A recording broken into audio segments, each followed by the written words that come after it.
Housework and child rearing are the wife's responsibilities. By pushing all of that onto your husband, you're failing as a wife, my mother-in-law declared.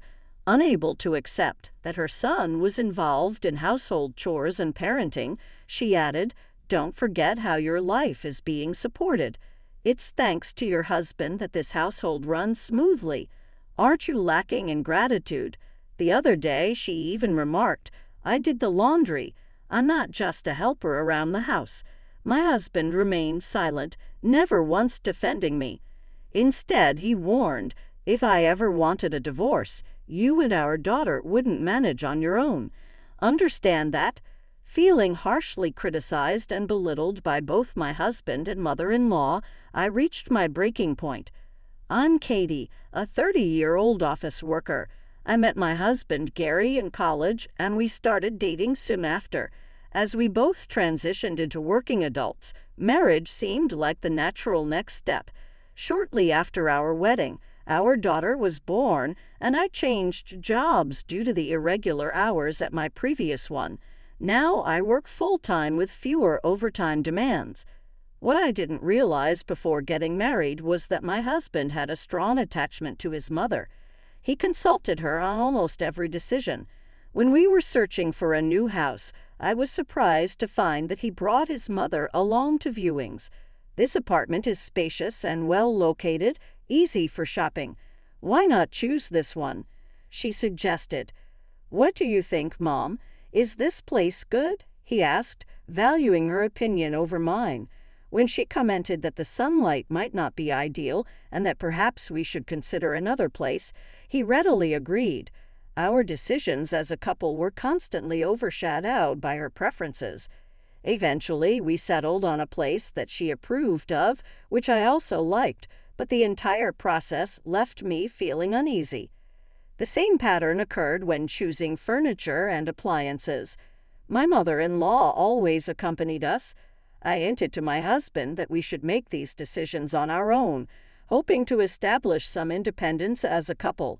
However, he didn't take the hint, continuing to appreciate his mother's presence and advice. This wasn't the only sign of his attachment to her. He often skipped dinner at home, presumably to eat with his mother, which I didn't mind due to my busy schedule. I didn't want to be seen as a nagging wife either. Years into our marriage, as our daughter grew up, we started discussing building a new house. Though my husband had always been a bit of a mama's boy, he was also gentle and uncomplaining. When she wasn't around, he was great with our daughter, too. I longed for a peaceful new home for just the three of us, my husband, our daughter, and me. So when he suddenly suggested that we live with his mother, I was completely opposed to the idea. Mom's getting on in years, and I'm worried about her future. How about we live together with her? He proposed. His mother likely wanted to live with her son and grandchild, but I was adamant against the idea. She never listened to my opinions, and I always had to be careful not to offend her. She spoiled my husband and clearly saw me as nothing more than an obstacle. Living together would mean seeing each other every day, something I desperately wanted to avoid. "But your mom doesn't want to move far from her current home, right?" I countered, knowing she preferred to stay in the area she had lived in for years. "Yeah, she has friends there and doesn't want to move far," he admitted. "But that area is too far from our workplaces," I pointed out, knowing it would double our commute time. I wanted to live in an area that was convenient for commuting and ideal for raising kids. "Look at this place. It's close to the train station and near your mom's house. What do you think?" I showed him some options from a real estate agent, highlighting areas with plenty of parks, nature, and convenient shopping. While it meant living separately from his mother, the proximity that would allow us to visit her quickly seemed appealing to him, and he agreed with my suggestion. I felt relieved that we wouldn't have to live with my mother-in-law, but that relief was short-lived. She began visiting our house frequently, and my husband welcomed her visits, making it difficult for me to refuse them. I understood her desire to see her grandchild, but our daughter never warmed up to her and would start crying whenever she saw her. I worried this would upset my mother-in-law. Even on days off, I couldn't relax when she was around. Can't we spend our days off just as a family? I always feel on edge when your mom is here, I suggested. She's my family too, Gary replied, offering no sympathy. Every time she visited, she criticized my cooking and housekeeping. She'd nitpick my cleaning, especially when I was about to do a thorough job over the weekend. It was exhausting to be criticized just as I was starting. The meals I worked hard on never seemed to suit her taste. You don't have the basics of cooking down. At this rate, you'll never improve, she'd say. I'm sorry, I'd reply meekly. It's true your soup is always too salty. My mom's is always just right. Gary joined in on his mother's complaints, pressing me too. Normally, he didn't say anything, but when she was around, he suddenly had a lot to say. Feeling discontented, I decided to talk to him when my mother-in-law wasn't there. If you have any complaints, I wish you'd tell me directly. There's no need to wait until your mother is here, I said. I can't help it. I remember things when I hear Mom talking about them, he replied, a bit annoyed. Even though he didn't mean to be hurtful, I longed for compassion and support in our marriage, but it seemed increasingly difficult for him to understand that. Our arguments about his mother became more frequent.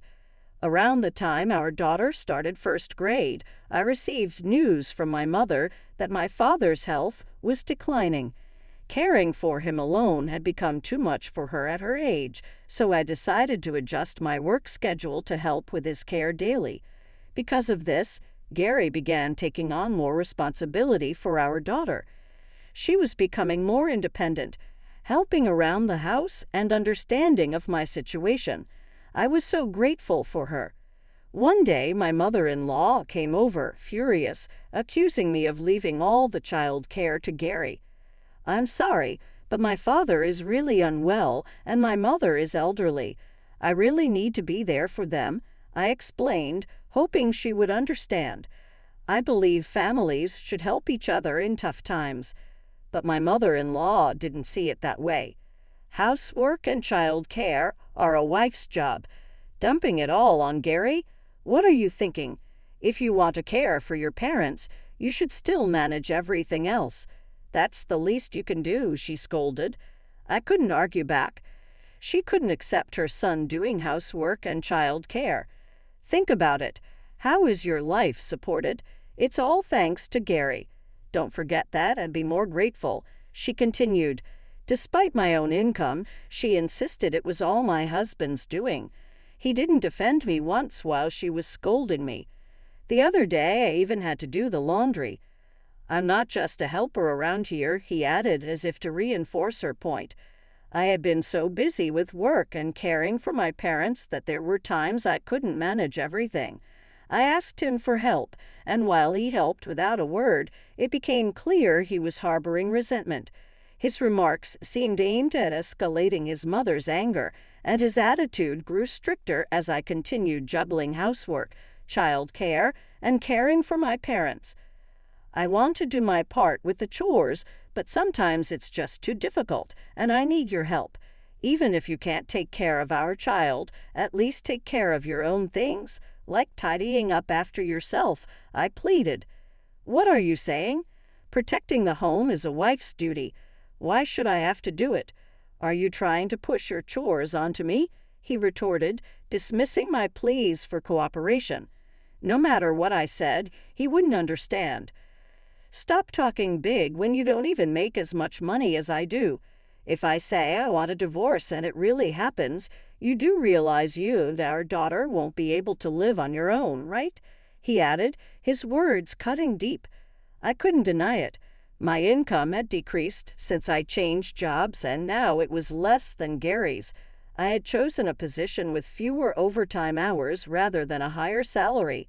Since then, he had become increasingly unreasonable. If you want to care for them so much, clean the house thoroughly first, he demanded, knowing full well that this was impossible for me with a full-time job. His demands extended beyond cleaning to meals as well. "This isn't enough. Don't always settle for stir-fries, and I don't want store-bought ready meals," he insisted. No matter how exhausted I was from work, skimping on dinner wasn't allowed. I was physically and mentally drained from preparing homemade meals daily. I lost interest in my husband, no longer asking for anything or taking care of him as much. I couldn't trust him with our daughter, so I started bringing her with me when I visited my parents. My mother adored her granddaughter and was always thrilled to see us, and my daughter loved playing with her too. "I'm happy when you bring her, but don't overdo it. You look tired. I'm worried," my mother would say. "It's okay, Mom. I'm relieved you're here to watch her," I would reply, feeling guilty for relying on her so much. Time passed, and my father passed away. My mother and I had to manage many things and discuss our family's future. It turned out my father had been a wealthy man with several properties, including our large, well-maintained family home. "You'll continue living here, right, Mom?" I asked. I assumed my mother would want to stay in the family home, but she thought differently. "This house is too big for me alone," she said. Eventually, she decided to move to a flat, and I would take over the family home. After the funeral, I stayed at the family home with my daughter to sort through my father's belongings and handle inheritance matters. One day, while my mother took my daughter out, I was left alone, absorbed in my tasks. Suddenly, my mother-in-law and Gary showed up at my parents' house. "Why are you here so unexpectedly? What do you want?" I asked, startled by their unannounced visit. "I heard about it. You've inherited this house, haven't you?" my mother-in-law said, her eyes greedily sizing up the mansion. "With all this space, there's no problem for all of us to live here." I couldn't grasp the meaning of her words and exclaimed in surprise. With a malicious smile, my mother-in-law continued, "We're moving in today. It's time to re-educate you properly as a daughter-in-law." I was incredulous. It was almost laughable. I stared them down and declared, "I'm your daughter-in-law. I'm single, you know. What are you talking about?" They seemed confused by my statement. "I've already filed for divorce, so we're strangers now. Unfortunately, there's no daughter-in-law here for you to educate," I said calmly. They were dumbfounded, clearly not expecting me to have actually filed for divorce. "How absurd! That's outrageous!" my mother-in-law exclaimed. "It's neither absurd nor outrageous. Gary himself initiated the petition for divorce and received the summons from the court," I said. She was delusional, a wife defying her husband. My mother-in-law was fuming, her anger escalating. I had sent the response back to the court just before my father passed away.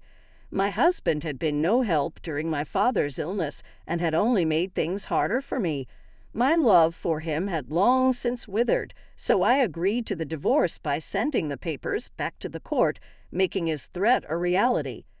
I had initially intended to discuss the divorce with him, but neither he nor my mother-in-law would listen. Then my father passed away, and the moment was lost. As I listened to her barrage of harsh words, my patience finally snapped. Expecting a wife to obey her husband in everything is an outdated notion. "I'm neither a housekeeper nor a maid," I said firmly. I didn't care if my mother-in-law hated me anymore. I was no longer her daughter-in-law. "How dare you speak like that? Don't get above yourself," she raged, lunging at me. I tried to resist, but she was surprisingly strong. "Stop it! Let go!" I shouted, struggling to break free. "How could you divorce without discussing it?" Unbelievable. Such a terrible daughter-in-law, trampling on my son whom I raised. Her eyes were bloodshot with fury as she glared at me. "Come on, do something about your mother," I pleaded with Gary, but he just stood there motionless, unable to accept the reality of the divorce. Realizing I couldn't handle this alone, I struggled with my mother-in-law as I somehow managed to call the police. Even as the officers arrived and I explained the situation, her anger showed no signs of abating. "Please calm down," the police officer said, reaching out to my mother-in-law. "Stop it. Don't touch me." She reflexively brushed him off, but in the process her hand struck the officer's face, leading to her immediate restraint. Despite this, her agitated state continued to pose a danger, so she was taken to the police station. As I watched the police car drive away, I approached my husband, who was standing there dazed. "I'll be claiming alimony for the mental anguish you caused me," I said. "Alimony?" he asked, still in disbelief. "Yes, I've recorded everything," I replied calmly. My husband stood there gaping, seemingly lost without his mother to rely on. Time passed, and one day my ex-husband appeared at my workplace, apparently through a mutual acquaintance from university. Bad rumors about him had spread at his job. Talk of a runaway wife, mother-in-law problems, and pity for the wife circulated among his colleagues, making him uncomfortable enough to resign. I was shocked to see him. His hair was unkempt, a scruffy beard covered his face, and his overall appearance was disheveled. He had fallen into gambling due to stress and was struggling financially. Given his mother's own gambling habits, his income alone wasn't enough. "It's a nuisance you coming to my workplace," I said coldly, no longer able to muster any sympathy for him. "I told you, but you never respond when I contact you," I said firmly. "I don't want anything to do with you or your mother anymore. Please hear me out. Can we reduce the child support? It's been really tough lately," he pleaded. "The amount was agreed upon by both of us. You wanted to do what was best for our child," I reminded him. He clicked his tongue in frustration, glaring at me. "Things have changed. My income is lower, and I hardly get any bonuses. I know if you stopped gambling, you could manage life while still paying alimony and child support," I said. "But you don't see it that way. You want to shirk your responsibility as a father. Look, we're both struggling on a single income. Shouldn't we give it another try?" he suggested, proposing remarriage out of financial desperation. I was utterly disgusted. His hypocritical manner of proposing infuriated me. "No way. I never want anything to do with a mama's boy like you again," I retorted. "Mama's boy," he reacted, clearly not self-aware. "You can't make a single decision without your mom. The house, the furniture, the appliances. You consulted her for everything," I continued. He tried to defend himself, but I cut him off. "I know you always go shopping for clothes with your mom and have her pick them out for you. That's generally called being a mama's boy, you know." My ex-husband grunted as if struck by the truth of the matter. He considered himself a devoted son, but to me he was just a dependent mama's boy. "And you?" I added. "You always used to make fun of my income. Well, that's going to end now." "What do you mean?" he asked, his tone filled with disbelief. "Actually, I'm earning more than you now." "What? That's impossible. There's no way you earn more than me," he scoffed. "It's true. I got a promotion," I said. "I was recognized for my hard work at my new job and am on the path to success." He refused to accept my words, stunned. It made sense, though. He'd always flaunted his high salary and looked down on me. He never imagined that the wife he belittled would end up earning more than him. "You don't have to believe me, but I can show you the pay stubs any time," I said confidently. My substantial income, along with my inherited father's estate, had changed the dynamics completely. I can live comfortably without a husband. My days are now pleasantly quiet, free from his domestic demands and his noisy mother, I said. "So if that's the case, give me a share of the inherited house and other properties. I have a right to them," my ex-husband insisted. I sighed and explained, "Listen, inherited property isn't considered part of the marital assets. Sorry, but you have no claim to it. This is all because you filed for divorce without my consent," he shot back. "I did nothing wrong," I said firmly. He was struggling to accept the divorce. "If you did nothing wrong, why did we get divorced? I was busy with the kids." "Did you help at all?" he demanded. "You didn't do anything," I retorted. "That's because you didn't manage the household properly. I asked for your help. Spouses should support each other during tough times. My love gradually faded because you failed to understand the importance of cooperation and support in a marriage," I said. He couldn't grasp how I felt, especially when I needed support the most and didn't get it. It was unfair to expect me to handle all the household chores and child care while working full-time. His belief that housework and child rearing were solely a wife's responsibility showed his reluctance to share responsibilities. "You're the problem for trying to involve the husband," he argued, his voice rising. His ingrained mindset, likely shaped by his mother, seemed impossible to change. Eventually, he created a scene outside my workplace and was escorted away by security guards. Later, he and his mother faced financial difficulties, losing their family home and moving into a cheap flat. They struggled to pay alimony and continued to live in poverty, unable to quit their gambling habits. Now it's just my daughter and me living together with help from my mother when work gets busy. We're enjoying a happier life. I've become more cheerful, smiling more often, which seems to make my daughter happy too. I used to worry constantly about my ex-husband and mother-in-law, but now I'm focused on moving forward and showing my daughter a life that's true to myself. From now on, I'll be raising my daughter alone, firmly instilling in her the values of compassion and mutual support, and teaching her to face